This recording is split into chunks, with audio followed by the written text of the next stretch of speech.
We were expecting these figures to be pretty brutal, but we're really getting an idea now of the scale of the impact on the French labour market of the shutdown in the economy linked to the pandemic. A 22% increase in the number of people full-time unemployed that have no other income apart from their unemployment benefits in the month of April.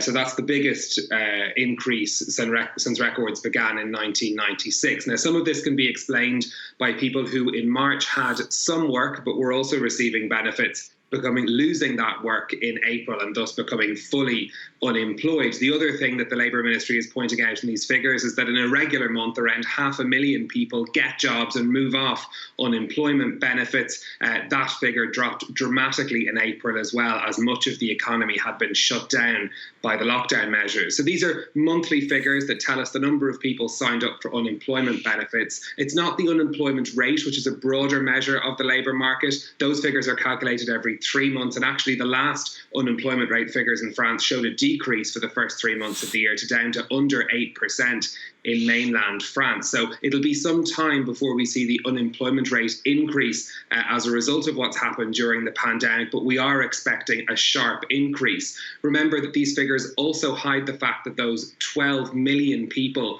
are being paid effectively by the government but are still in work. This is the government income scheme that was created for the pandemic, paying people 84% of their salaries. In April, there were 8 million people on that scheme. Now it's risen to 12 million, more than 1 in 2 private sector employees. Now, that as time goes on, the government will be trying to wind down that scheme. That could see unemployment increase. And the other thing we'll have to watch out for is what happens more broadly with the economy. We're expecting a wave of bankruptcies later this year as government aid is unwound. If people don't get back to consumer spending, if businesses can't go back to work, the unemployment rate could go much higher before the end of the year.